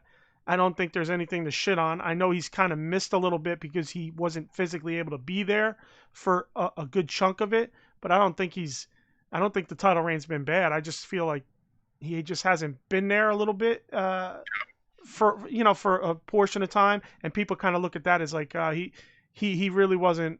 It's been kind of weak of a title reign. But reality is, when did we used to see the champ wrestle in the 90s and 80s? Anyway, I mean, it was house shows, and every once in a while you'd get the pay-per-view or a main card. That's it, man. You weren't getting week to week the champ. You weren't getting the champ week to week. I think current wrestling fans are so spoiled that that's what they expect, and I think sometimes. Okay, I like the champ being on every week as well. I always wanted the champ to be on every week when I was a kid, but the reality is sometimes you got to pull the champ back. You got to make the people want the champ. Yep. You know what I'm saying? Think of it like that. I think wrestling fans need to change their mentality. All right? You need to change your mentality. Everybody's a fucking smart now. Everybody knows what's going on. You got to change your mentality to go back to enjoying it as much as you can. And, I do that, but doing the show, I kind of also have to, think a little more critically than I really prefer to, and kind of call this shit out. So, as much as I call it out, do I care as much? Some things yes, some things no. But I think sometimes you just gotta kind of take yourself out of like what you think current wrestling is. And I think the problem with wrestling is it's in an identity crisis where it's changed over the last 2 decades so much, even the 3 decades, because the mid 90s wrestling started to change drastically, and going into the 2000s was the beginning of the change of the business. And I think like people just kind of like it's in that crisis now where it's like you're not getting enough. Or should you just take your expectations and bring them back down a little bit so you can enjoy it again? You know what I mean? Like, oh, fuck, we're not seeing Moxley every week for the last 5 months during his title run, so it's a shitty run. Or do you kind of take yourself back to childhood or past where you go, okay, we see Mox every 3 weeks. He has a pretty good match, and he cuts promos in between, and now you're waiting to see him because you've seen him 3 weeks ago, and now you're jonesing to see Moxley. You get what I'm saying? So I think sometimes the fans need to kind of get out of their own fucking way and find another avenue to enjoy about him not being around or whatever. I just my opinion, man. I think sometimes it's just like too much with with current wrestling fans. Well, the business has been overexposed. It's like you said, back in the 80s and even the early 90s, championship reigns lasted a lot longer, and you never even realized it because the champion didn't appear as much. Right. You say what you want about Hulk Hogan. The reason he had a 4-year reign was because he rarely defended the title outside of house shows, and every now and then a special here and there. I'm calling a whistle. Flag. Yeah. No, the reason he had a 4-year run was because he fucking politicked, pal. Let's not twist it that he only wrestled once a year. Yes, so that's another reason why. This is where I'm looking forward to this debate. We eventually do have it. We're jumping too much and back and forth into this bullshit. All right, I have some thoughts on that, but okay. I have some thoughts. Anyway. I'm doing it to poke at you, so let's move on. We're literally on the first match, bro. Come on. Okay, all right. We're going off on some good tangents, I think. It's yeah. We got some people bouncing with us, which is what we like. Yeah. Bill, let Alan talk also. God, that's what I said. Listen. I know. I feel like a certain other guy that I used to do a podcast with. You guys will get that reference. Eddie and Alan. All right. I've told Alan this. You got to jump in, man. I feel like you got to jump in when it's there. But he said I'm frozen, so he can't tell. I can't see him before. Yeah. So again, apologies to everybody. I can't see Bill at the moment. Normally, I have Bill up and I can see when he's talking. It's like if you're on a video conference at work or something. If you're on video, you can at least see, okay, this person stopped talking. I can jump in. I don't want to step all over him. So, yeah, I'm trying to be careful. But anyway. Yeah, I told, because I feel like I don't want to lead too much because then people start going, oh, well, all he does is lead and talk. It's like, you know, I don't want. He doesn't want to jump in, but I think you need to just jump in whenever the fuck you feel. And worse. I'm gonna step the fuck all over you. That's all. I'm just gonna keep doing right. This. See, I just shut up. You started talking. I took the cue. I took the cue. I shut my mouth. So okay. So let's see. Keith said the caliber of wrestling is also different. Wrestling every single week increases possibility of injuries. I agree. Expectations need to change. 100%. The wrestling is way more. Acrobatic now. You'll hear me say this type of shit. Like I pop when I see an abdominal stretch, you know. So I love it because I feel like you don't see that anymore. Speaking to that though, and I am sorry that we are getting off track, but I think that Keith brings up a good point.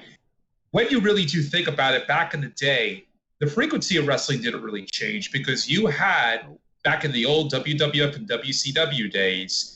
These guys were constantly on the road wrestling in house shows. Yes, a lot. I don't think the frequency has changed as much as what you see on TV has changed. They were going at it constantly, always on the road, always wrestling, but the majority of the business was being done at house shows. Yes. And most of what you were seeing on TV was like the old Superstars of Wrestling or WCW Saturday. You were getting glimpses into the Fed, but it was mostly spotlighting jobbers and some other guys who were moving them along. Right. But the fact though that now so much more is on TV, I think changes the expectations of the production of the show and of the wrestlers themselves, where yes, they are probably working a lot harder knowing that they're on TV to try to get it all right. Whereas in a house show, they do what they need to do, move it along. They know they're going to draw money depending on who they are or what the feud is. They don't have to necessarily go as all out as they do, no pun intended, as they do here when they're on TV constantly. The caliber has changed certainly in terms of what you're seeing, but it's always been a business where these guys were constantly on the road and constantly wrestling, and it was always nonstop. Yeah, and taking that into consideration, I think that currently the people who are in AEW came directly off the independents, which is already, I mean, listen, okay, they do have storylines in some organizations, but the reality is you're trying to impress people for one night to get booked in another city in another night, to get booked in another state in another night. So you want that to travel and follow you. You want them people. So you're doing just high spot shit. So you could see that early on in AEW that it was just indie-rific wrestling. It's slowly changing. I've said this multiple times. It's slowly getting to more basic wrestling, more psychology, more stuff like that. And it's getting better, but it's still a little in between. And like you said, they they worked a lot of dates on the indies, but they were working that indie style. As to WWF, WWE, when they're working matches on house shows, they were working regular matches, less, because they already have the built-in audience, they already have the fans. It was less about getting people to ooh and ah about you and go click like on your fucking Instagram or your Twitter than it is about just doing your job. Now, that's the one thing about WWE. We'll get to Matt Cardona later. I heard a lot of bullshit heat about him, about his match. We'll get to that in a little bit, and I'll tell you my opinion on it. So, okay. But yeah, I think honestly, like, the more reps they get, the better. That's why I feel like Dustin Rhodes starting his school, he should tie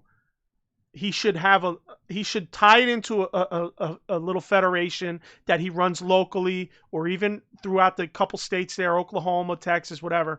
And he brings in these guys from AEW, puts them to work, trains them, gets them more reps, and then they grow instead of just having to grow on television. And a lot of times looking like shit in doing so. You know what I mean? So, all right, let's please, we fucking keep bouncing here. Let's get back to Dynamite. All right. Because we've I think it's been 30 minutes and we're on match 2 here, which is fine with me. I'll be here all night. I know you don't want to be.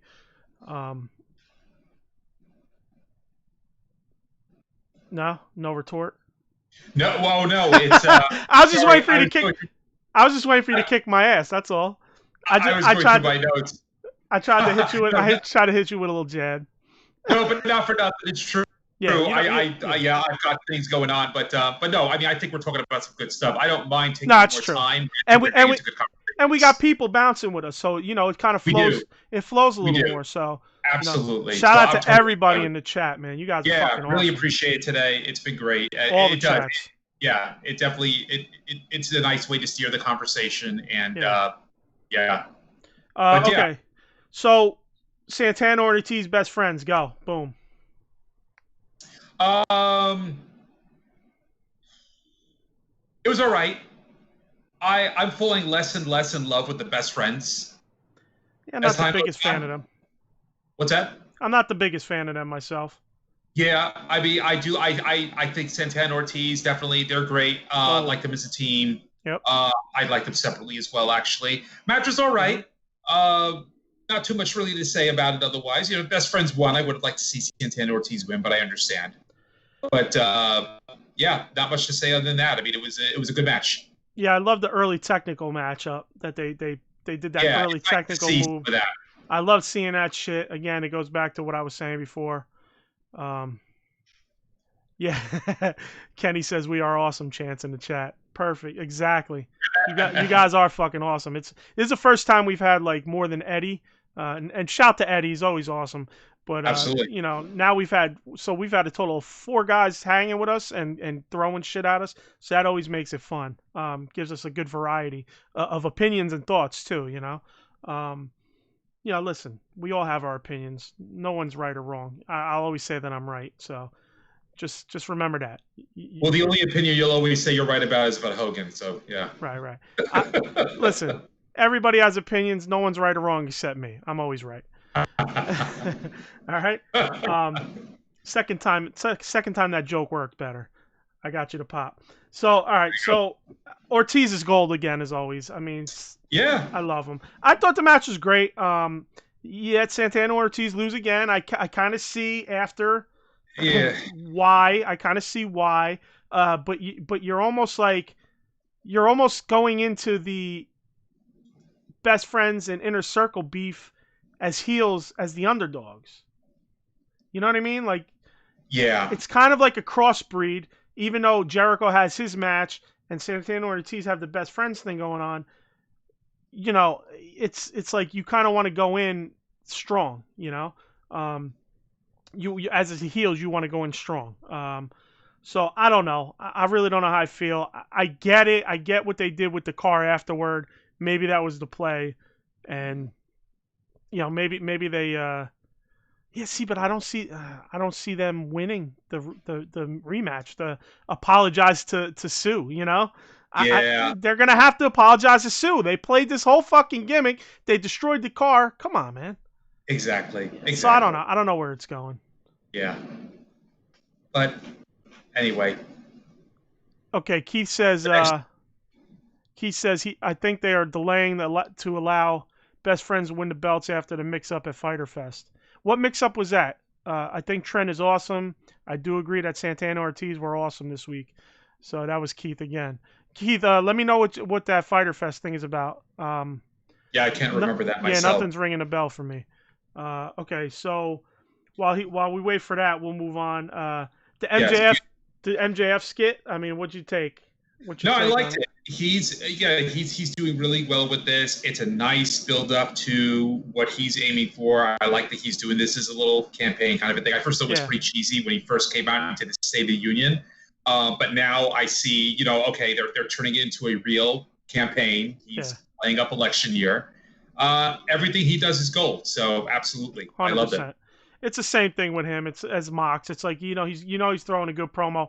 I'll try to pick here and there things out of promos that I could talk about. So for me, the end was that, or maybe the 125-pound emo kid wins the belt, and then he looks at the camera, even better. He's like even better. Like basically like it's even better. So now I just have to beat a little fucking twerp and. I'll be the champ. So Yep. That was fun. That was a fun line. I really liked that line. It was good. Okay, so Keith says the addition of the second tag title match after Mox couldn't fight because Renee tested. That's right. Okay. Right. But I didn't think they were going to win the belts. So no, I didn't necessarily think that either. I kind of felt like they had to do that match on the fly. They had to put something else in there. So see, he thinks they were meant to win initially. But they had to add a second match in the second week. You know what? He could be right, because think about it. If they're going to go into the pay-per-view, they could have already had the Kenny feud with Hangman going on. So he could be right. But I feel like that feud wasn't meant to happen. I feel like it was meant to happen months ago. But with the new COVID, I feel like it's not supposed to happen for another month or so. You know what I mean? Right. I feel like it's kind of building toward that. So we both have, I guess, valid points there. Like I could see your point, and I could see where I'm coming from with it. Where I don't think they were meant to win the belts, and I feel Alan feels the same way.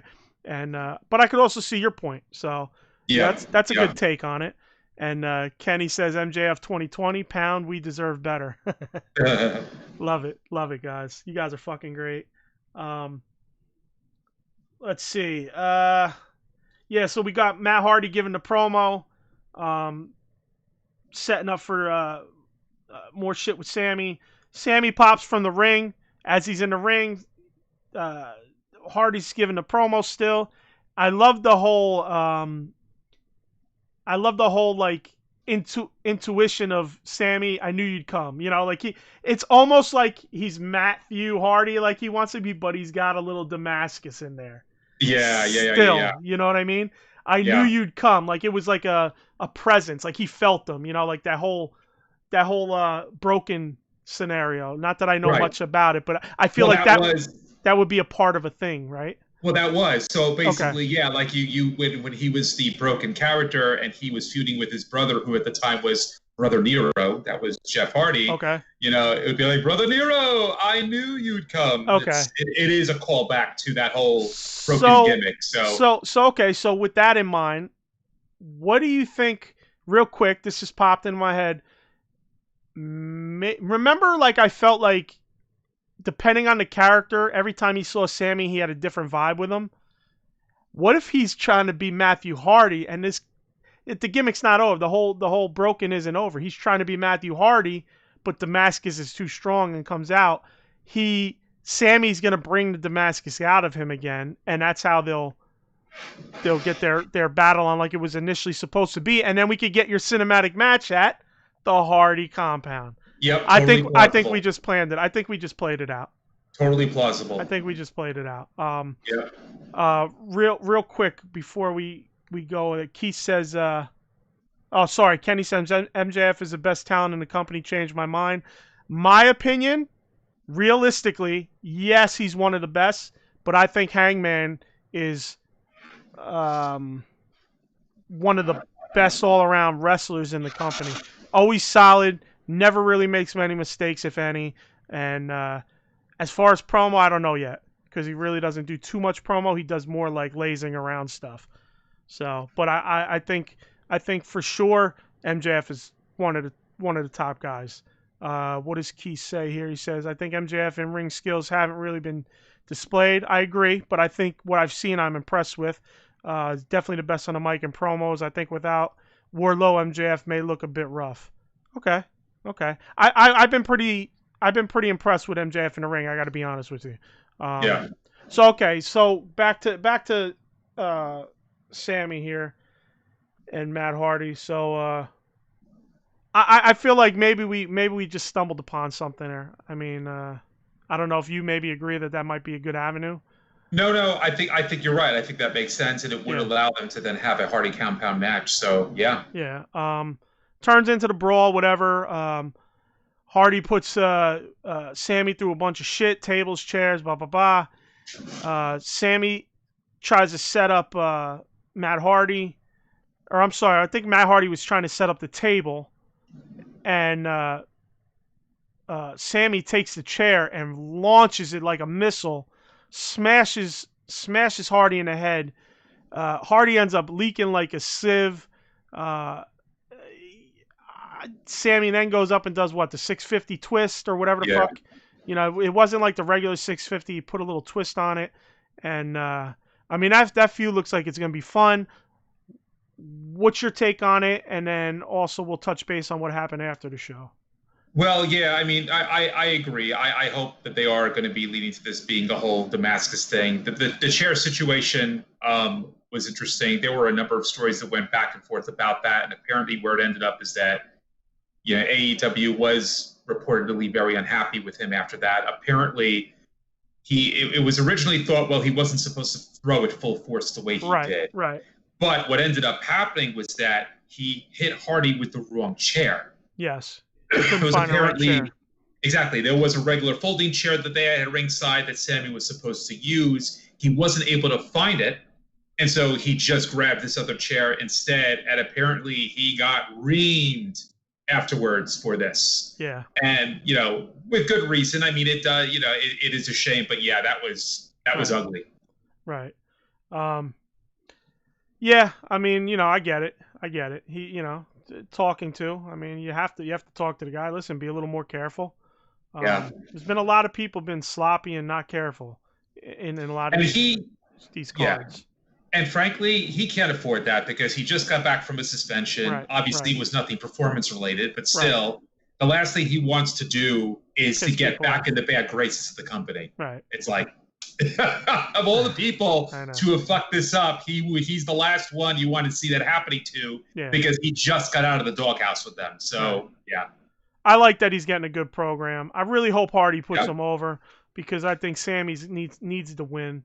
All right, so during that brawl, I don't know if you caught it. I love how Taz was like, he expected a young kid to listen. Does Matt Hardy expect a young kid to listen to his advice?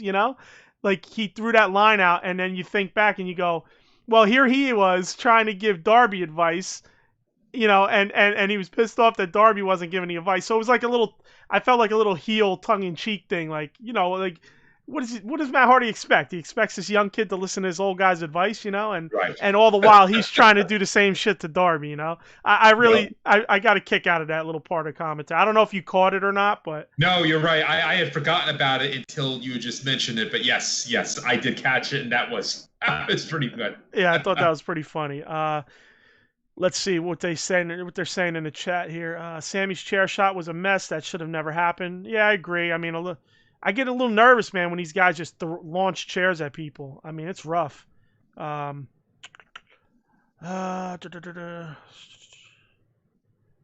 right. Sammy unintentionally made his feud 100 times better. You're right. You're right there, Kenny. You're 100% right there. It does make it a little more heated up. Sometimes that stuff works. As much as it sucks, it works. They didn't capitalize on it with Sean Spears though. Go ahead. Right. What were you going to say? I was going to say, it does work. Unintentionally, it does work, but it is the bad way to go about it because he's very lucky that Hardy needed 10 stitches. Right. He is very lucky it wasn't worse than that because he could have very easily gotten a concussion. And if he had gotten a concussion, that's it. Right. They would have had to table this entire thing until who knows how long. Keith said on Jericho's Sunday Night Special, Jericho described it as a happy accident, which, okay. Yeah, I mean, again, it's... Describing the intensity behind the feud. Yeah, exactly. It is a happy accident, but it's an accident that, of course, he's going to get talked to about. So, but yeah, I agree. It's one of those things that can bolster if you use it right. Like with Shawn Spears, they didn't really use it right after that Cody incident. So right, exactly. So we'll move on from that. And I gotta be honest, when you saw them pulling up in Sue's van and making a big deal about Sue's van and where to park it, Sue said park it in a safe space. You knew something was up with Sue's van. You knew something was coming, man. I mean, let's be real. You know it was in for some trouble. So, yeah. Santana and Ortiz, they do their thing. They fucking bang it out. They pop up a little later. The thing's on bricks with even more fucking graffiti. So, New York style, baby. 80s New York. Car on bricks. Shit, even now, cars on bricks, Exactly. In the middle of, Uptown or whatever. So that was funny. I mean, you kind of just knew it was in, Yeah. The hell was I gonna? There's fucking something I was saying we'll talk about later in the show, and I can't remember. Yeah. You did want to talk about Matt Cardona, actually, and that's what we're up to. Okay. We're there. We are there now. Oh, yeah. Now. Okay, cool. All right. I couldn't remember. All right. So Silver and Reynolds versus Cody and Cardona. I'm not super high on Silver and Reynolds. Silver's so small, but the guy, I don't hate him. I just he's not a guy that I feel like. But honestly, they're positioning where I feel he needs to be positioned, so I can't hate on him. I like the guy. I think he works well. I think he's not fucking dude's jacked for a little dude, Reynolds is all right. I mean, he's a taller guy, but he's pretty slender. So I guess I shouldn't say I don't. They're just not my cup of tea in terms of, whatever. But they're positioned well. They just signed a legit contract, so that's good for them. Shout out to them. I mean, again, because there's no hate or anything like that. Kenny says when Sue is more over than Santana and Ortiz, there's a problem. Dude, they're 100% right. They're dropping the ball on Santana and Ortiz. They are. All right, so I heard a lot of people crying about Cody getting beat up too much by Silver and Reynolds. Oh, he's getting beat up too much. He's giving him too much. I think the biggest point that everybody's missing with that is there's a reason Cody was getting beat up and held away from his corner for that long. It's called the hot tag, you fucking dumb fucks. Exactly. It's called the hot tag. Not only is it called the hot tag, it's called the hot tag to a new star in your company called Matt Cardona. What the fuck is wrong with you? And listen, this is from people who are long time talking 80s insiders saying this shit, and people that have been doing inside work and podcasts for decades. Dude, if you don't understand what was going on there, you're missing the fucking point. And I don't get as deep as these guys. For me, this is fun. I just want to get it out and talk about it. That's why I like doing this show. And I want to join and talk with people because I just like to talk about the shit. It makes me enjoy it more when I get to talk about it with people. So I think you're missing the whole point, man. The whole point was to get the fucking hot tag. Of course Cody's got to get beat down a little. Of course he's got to get held from his corner. And of course he's got to give Silver and Reynolds more work. You know what I mean? Make them look good. That's the point. So, and I also have to say, I don't think Cody gets enough pyro. If you ask me, I don't think he has enough pyro. I think Cody needs more pyro. They should put pyro on all four posts. They should put pyro on the fans. You should have 100 fans in the audience with pyro in their lap.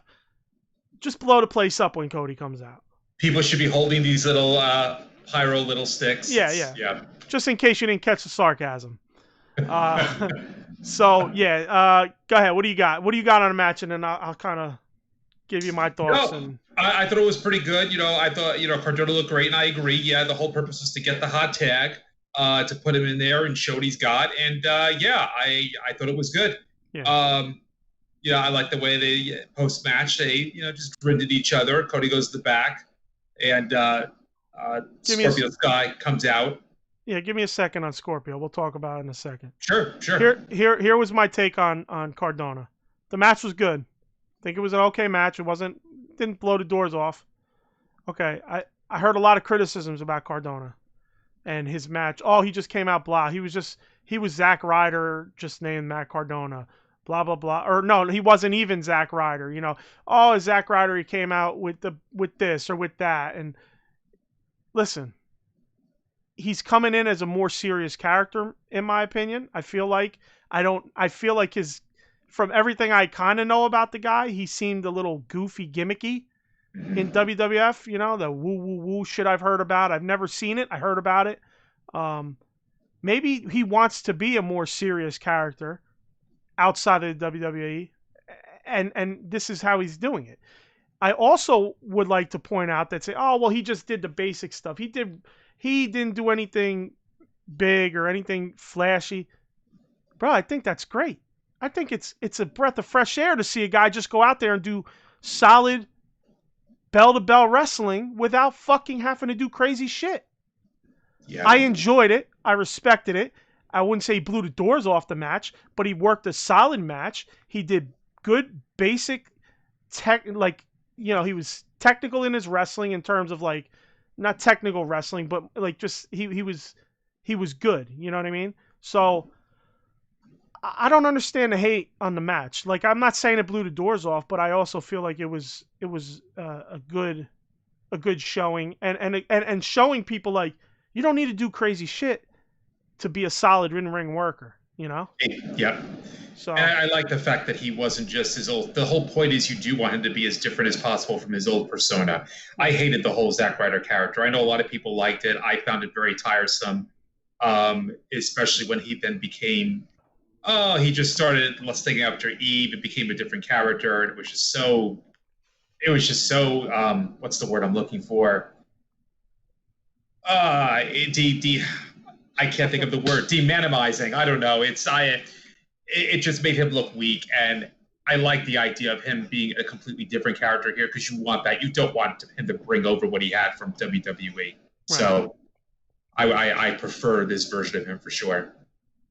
Now, did I hear correctly that he is also possibly on a limited deal? Yeah, word is a five appearance deal. Who knows? They could just be saying that. Could be a gimmick. So, yeah. We'll see. And yeah. Keith says the match was good, but Cardona's finisher is weak. Changed my mind. Yeah. No, I mean, I got to be honest. I don't hate it. I mean, what is it called? I don't hate either. I mean, it's the Rough Rider. Yeah. Well, it's Radio Silence, but I think it was originally the Rough Rider. So, right. It's okay. Yeah, I don't hate it. That part hasn't changed, but yeah. I wouldn't say I love it, but I don't hate it. So yeah, I think I'm good with it. Okay, so let's get to what you were saying. We want to bring up Scorpio. Yeah, finish it off. Go ahead there, buddy. Well, no, that's pretty much it. I mean, yeah, Cody's making his way to the back. Scorpio Sky shows up, blocks him for a moment, looks at the title, gives it a tap, walks off. I like that. Yeah, I do too. Especially coming off the heels of that promo we gave the night before, which was fucking fire. Yep. It's better than we've heard an announcement that Scorpio Sky is going to challenge next for the title. I like that better that they actually did a little subtle thing there. It's much better. I think I don't.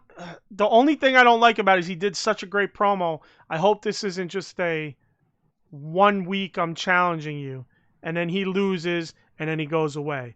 I feel like maybe they use this as a catalyst to go into the pay-per-view for an actual showdown again.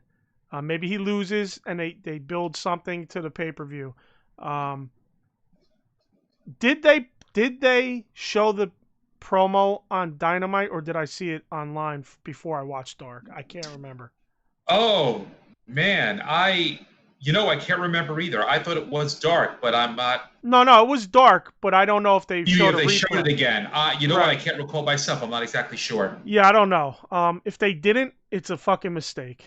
Yeah, So for sure. I can't remember because I know I seen it, but I couldn't remember. I might have seen it on Dynamite, but I hadn't watched Dark yet. I watched Dark later in the week, so. Yeah. I watched Dark last night, as a matter of fact. So, all right, I just wasn't sure, but I don't think. I think they might have shown it, and that's what made me be prepared to watch the whole thing again on Dark. So. Yeah. Yes, that's good, man. We'll see. We'll see where that goes. I think that. I think that maybe they'll take it into the pay-per-view with those two. I don't see why after a promo like that on Dark that you don't.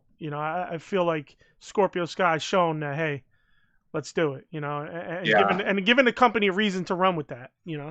For a longer term than, hey, I'm just a 1 week challenger. So. And moving on to the Jericho and Cassidy debate. What do you got? I had a lot on this one, man. It's, first of all, yep, so we get Eric Bischoff as the moderator. I thought he did an okay job. I thought he was fine. Surprise, surprise. Yeah, so it looked like that was...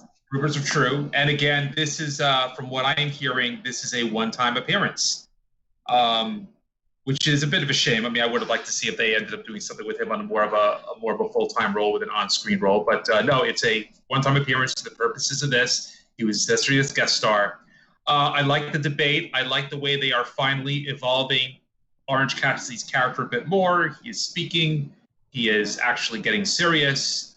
The one thing I thought that was a bit silly was you've seen Old School, right? 2003 with Will Ferrell. Yeah, but I mean, I don't. My memory, dude. We'll see if I remember what the fuck you're talking about. They practically ripped that entire thing where he's talking about global warming. He gets this rehearsed answer that sounds like he had it completely memorized. Okay.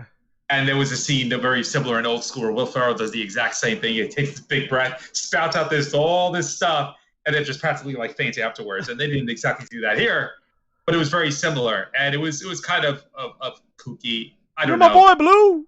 You're right. There you go. That's the movie. You're going streak. I remember that. The muffs. I kind of don't remember that one you're talking about. It's a great movie though. Yeah. So yeah.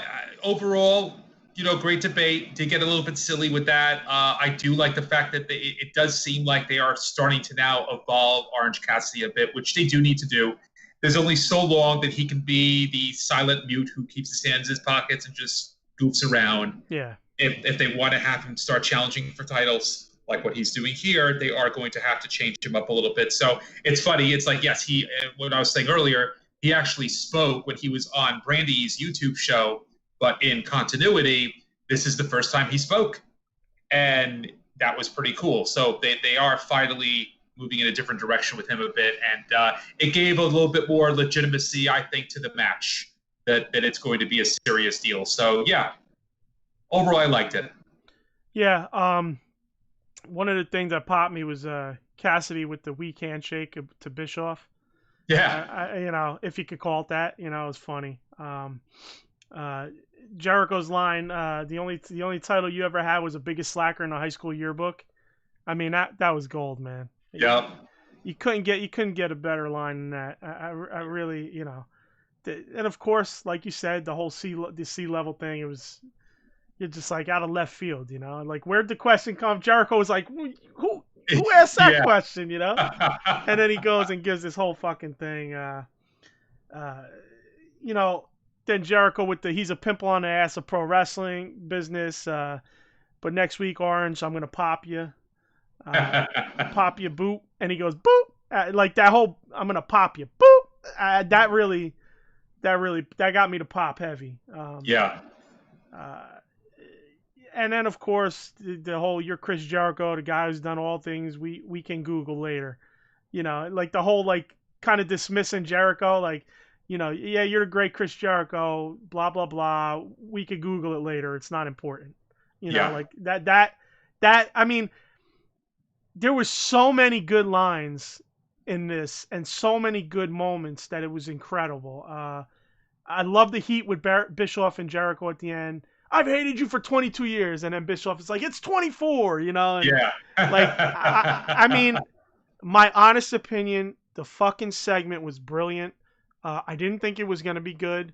I was expecting a train wreck, but it felt great throughout, you know? Yeah. Bischoff played his part perfect. You know, he just did what he had to do. Orange was great. And the other thing was when Orange got attacked by Hager. I mean, he sold like a motherfucker, man. Yeah. He sold really good, man. It didn't feel forced and awkward. Like, this segment did not feel forced. It did not feel awkward at all. I think back to that press conference between Hager and Cody. It just felt awkward. It didn't feel like it vibed. It didn't feel like it worked. It didn't feel like it fit. And this, total opposite. Home run. Probably, I'll probably go on a record and say that's probably the best thing on the show.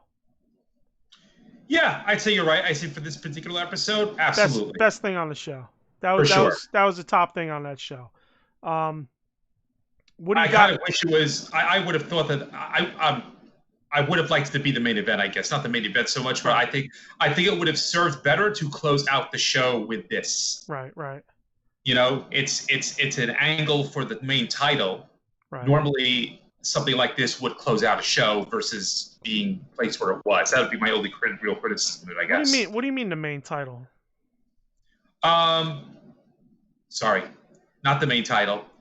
I've got Jericho as champion on the brain from seeing the figure earlier that you put up, and it's just like, oh, yep, sorry, that's old. Gotcha. Never mind. I just want to make sure. Okay.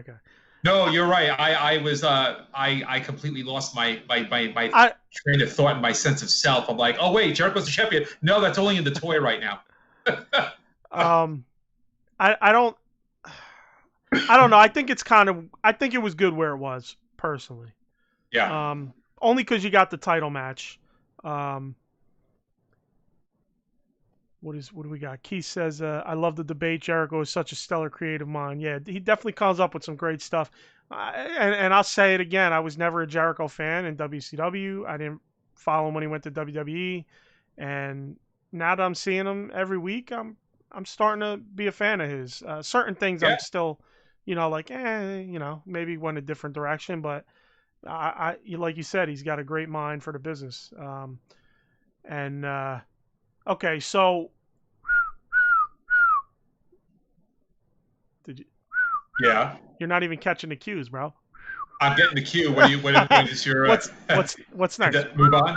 Yeah. Well, no. I mean, after that we had Tony Schiavone with Britt Baker. Yep. Which was great. You know, she picked.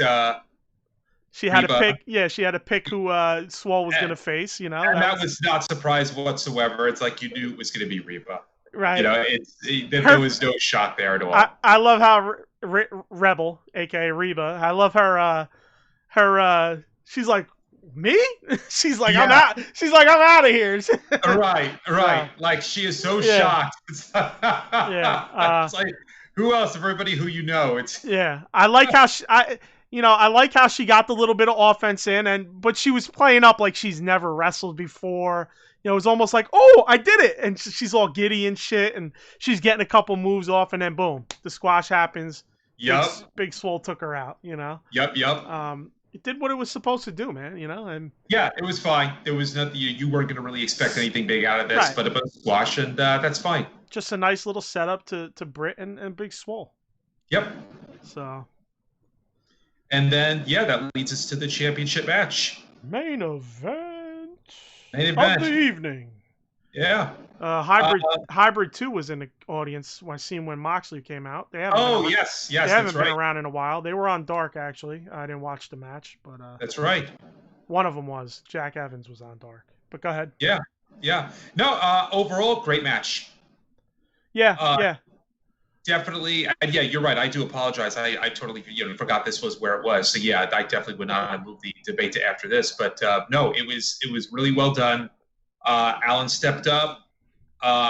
They had the whole situation, of course, Wardlow going out to distract the referee. So once again, you do get a little bit of distraction going on here, but it didn't really take away from the match. Not at all. It was well done.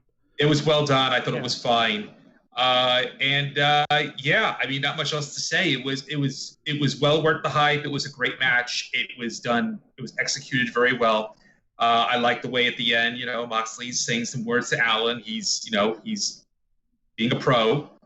And sorry, MJF, guess your plan didn't work out.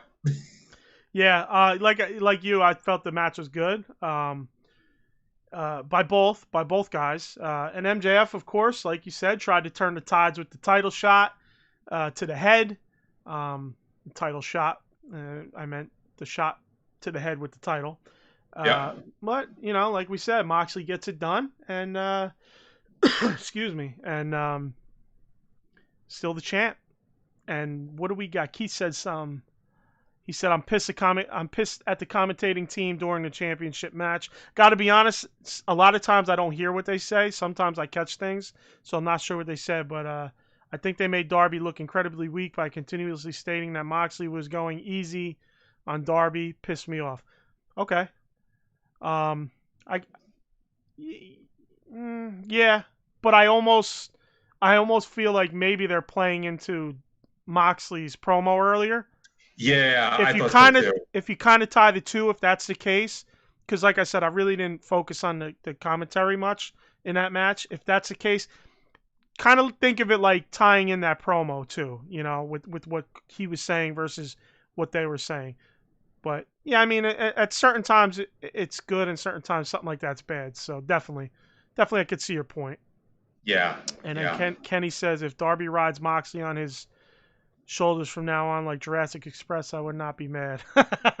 Yeah, that's funny, man. I mean, they wouldn't be a bad duo, but no. I think both guys need to be on the singles role. Way too many tag teams in AEW, which I'm not hating, but there's legitimate tag teams that Yeah, and we say this all the time. I mean, that I still think is the overall one of the weakest things about the promotion is that it's still overly reliant on tag teams. Right. And there are a lot of guys in these teams who I would just love to see, I would prefer to see on single runs. Mm-hmm. Again, this comes down once again to time management. They have to have enough time to work with to be able to have as many single pushes as we want to see.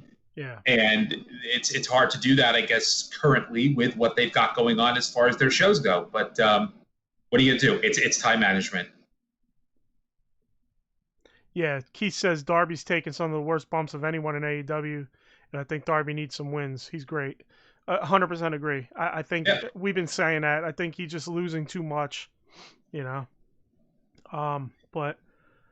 I guess for today, man, I mean, unless you got anything to close out with, Alan. No, that's it. I just want to, I want to thank everybody who was in the chat today. 100%.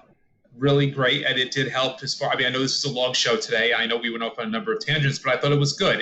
I like the idea. I totally get that this is, an AEW-centric show for sure. I think that sometimes, though, we will go off into other tangents for wrestling in general because we are wrestling fans. Right.